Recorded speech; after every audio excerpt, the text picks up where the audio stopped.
Welcome back to the greenhouse. It's definitely warmer in here, sitting almost 70 degrees with 30 degrees outside. The sun just started breaking through the clouds on this afternoon here, so we haven't had any solar activity, basically just relying off our compost heat to heat the greenhouse for now. Today we are going to be exploring grow lights and their use in the greenhouse.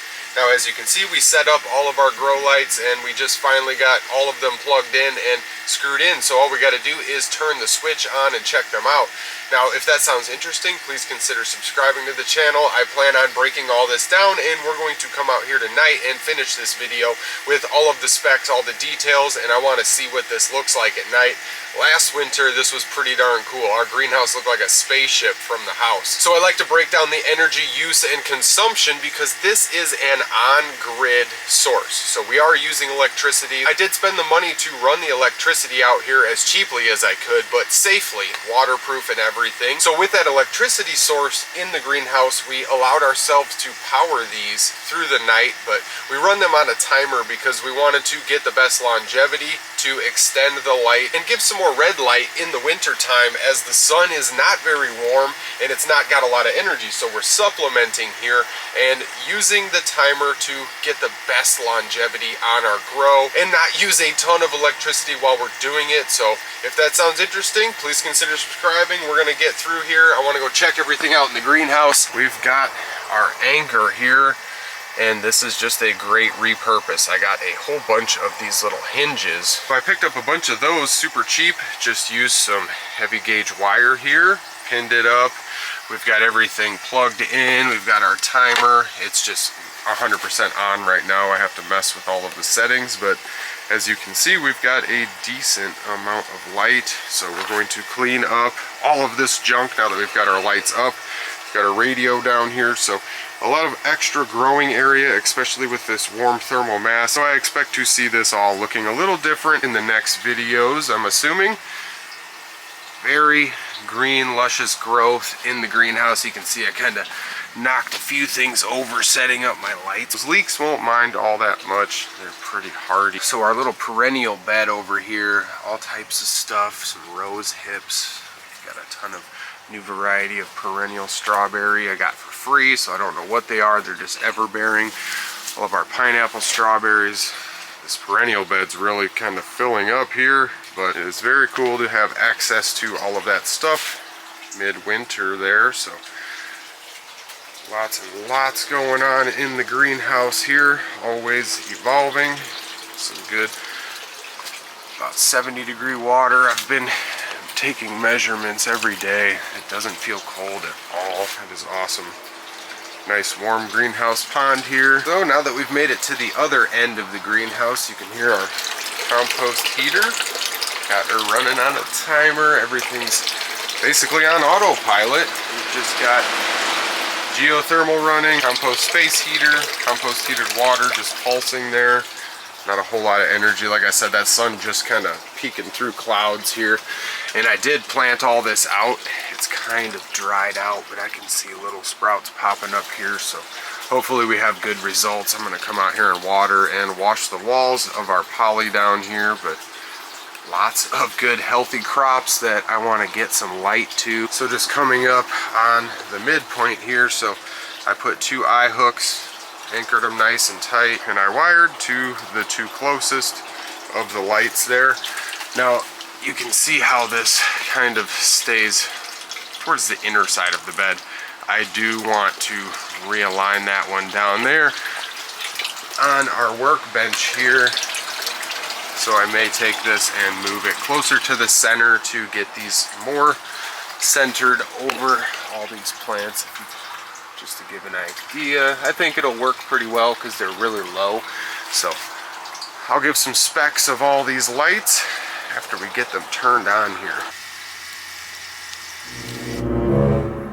Welcome back out to the greenhouse tonight. My son's running around here somewhere. We're out here covering our grow lights, the spectrum, the quality, and the cost to operate. Now, if that sounds interesting, please consider subscribing to the channel. We're halfway through this video, and we've been in and out opening doors, so it's kind of chilly down here, but we're sitting maybe 16, 17 degrees with some wind outside.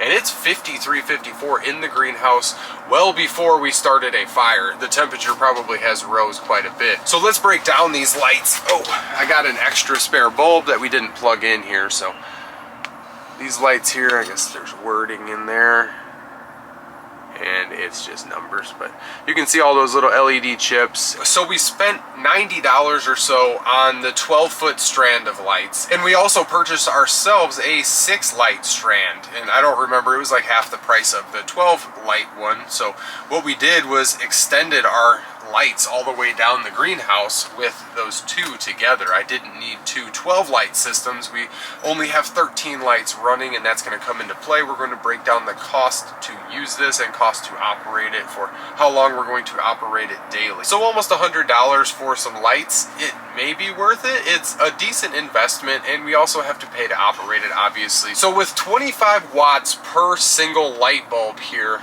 we have 13 lights, and that's maybe 325 watts of power that we're using per hour. So I pulled out the dry erase here so I can kind of jot these things down to show everybody here while I'm talking. So 25 watts per light, 13 lights, 325 watts per hour. Now operating for 3 to 5 hours, so 4 hours on average. I haven't 100% dialed it in yet. I don't know what I want to operate, and I may extend it in the depths of winter and then pull it back as we're coming out of winter here. So I'm going to go with 4 hours a day at 325 watts an hour. Going to give us about 1,300 watts per day used on this grid system to operate these lights.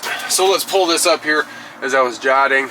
So hopefully everybody can read the handwriting. We've got 4 hours a day at 325 watts per hour, 1,300 watts a day, or 1.3 kilowatts per day. So at 1.3 kilowatts or 1,300 watts a day, for 30 days, we're going to get about 39,000 watts a month. So 39,000 watts per month, or 39 kilowatts. We're going to break that down to how much it's going to cost. So with the national average per kilowatt being 16 cents in the country right now per kilowatt, we've got 39 kilowatts. We multiply that together and we get about $6.29. That may be a little inaccurate. I just did it off the top of my head. So I did say 6.29. I have 6.24 wrote down. So I may be a little off, but I trust myself mostly. We've got $6.24 a month at 6 months, equaling $37.44. So for a 6-month period, running these for 4 hours every night, we might spend $37 to $40 in 6 months just operating these lights. They are super efficient. They state that they are 95% efficiency, so that is quite interesting. So I'm going to set down my board for a second. I want to actually take the temperatures of these lights themselves. So I'm just going to use the gun. That is the temperature. What was it, 92? I saw 87 and 90. So 92 was the final hold temp. They're sitting right around 90 degrees or so. When we roll these tunnels down, we've got 13 lights creating 90 degrees inside the tunnel for 4 hours every night into the darkness. So that's just one more little thing that we're doubling down on and harvesting energy, and we're harvesting the light and the heat from it. So we've got the full spectrum of lights. I just wanted to write it down real quick here. So we've got the 3000K, the kelvins, that is the unit used to measure the lumens there. So we've got the white warm light, and then we've got 5000K, the day or blue light, and in these lights we have 660 nanometers nm of red light, and the nm is just the wavelength. That is just the nanometer wavelength, the 660. You want between 400 and 700 nanometers. Bro, can we look at the camera or something? I'm just staring at you. You want between 400 and 700 nanometers on the red light spectrum to create proper photosynthesis in your plants, especially for those flowering, fruiting plants. It really helps these green leafy plants, the very vegetative plants, the non-flowering ones. Non-flowering until we want them to in the springtime, hopefully. So If we keep it warm enough in here at the same level, they won't truly feel like it's winter and they won't start to flower on us. These lights will really help us out. The best part about these lights is that they are sealed very well. Now, I've got this new bed that my son is sitting at here, but we've got all this extra light. We're going to start planting all this out here. But these lights, they are waterproof. The video shows them literally getting sprayed with water. They seal way up in here. So the plug, everything is nice and secure. They are very, very bright. They are extremely bright. You wouldn't be able to look at this without a camera lens in front of you. Don't do that, you'll burn your eyeballs. My eye! So the advertisement itself actually had these at like 9 foot. That's what the actual advert says. They say 9 feet above the plants, which is really ridiculous. I don't think that is a good measurement for these. I say maybe 2 to 3 feet away from the plants. LEDs are not very strong. I've got to come in here and pick this up here so I get more light on these heading collards, but got little sprouts coming up. It's just a little dry in here. It's been pretty darn cold. I didn't want to water at nighttime. All of this arugula, we've got lots and lots of crops. We're doing really well this winter. We've got our tomato back here that really perked up once we pruned off the top here. It's still dripping a little water, but all of these little suckers started shooting up. This is just an experiment. I mean, it's taking up nutrients in space, but I'm not too concerned with it. Quite interesting to see how all of the plants react to light. A lot of these plants were already reaching towards the sun out towards the south. That is natural phototropism. That is the plants actually reaching for the sun. So now that we've got the lights directly above, all of these plants will go straight up and we can solve all those problems. So we cleaned up this whole area over here and we found this lemon balm that had fallen out of a pot, and it's just growing on its own, and it made a whole new home in this mound. I may just leave it this winter, why not? It's good to have access to things like that. We have just got so much growing. I'm quite happy with the success we're having thus far with all of the systems we've got in place.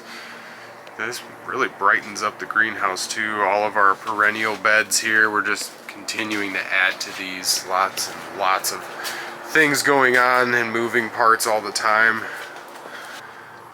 You see all the goldfish trolling around. The pond water is about 60 degrees and it was not very warm today. Sitting maybe 28 for a high. Pretty overcast and cloudy. My son's feeding these guys here.